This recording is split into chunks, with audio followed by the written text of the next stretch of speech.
त्यांना बहादूरगडावरती पहिल्यांदा नेण्यात आलं, त्यांचे डोळे काढण्यात आलं. बाजूला विष्णूचं मंदिर आहे. औरंगजेबर एवढा क्रूर आणि हिंदुद्वेष्टा, औरंगजेबर एवढा क्रूर आणि हिंदुद्वेष्टा, म्हणजे जे काय म्हणायचंय ते, त्यांनी विष्णूचं मंदिरही तोडलं. म्हटलं मग शिवाजी महाराज काय गोट्या खेळले दाखवणार. म्हटलं मग शिवाजी महाराज काय गोट्या खेळले दाखवणार. आणि समोर औरंगजेब ठेवला म्हणून शिवाजी महाराज आहेत ना.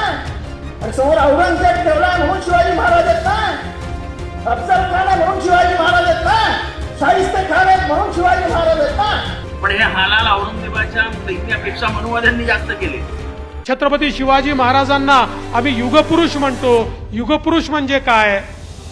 प्रभू श्रीरामांना आपण युगपुरुष म्हणतो कारण जो युग प्रवर्तन करतो तो युगपुरुष असतो.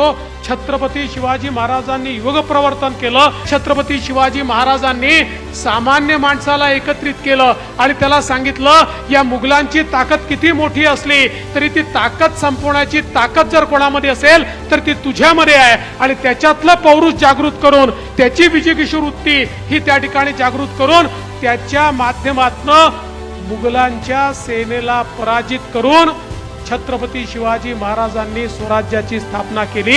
आणि म्हणून आमच्या करता छत्रपती शिवाजी महाराज हे युगपुरुष आहेत. ते आमचे आराध्य दैवत आहेत.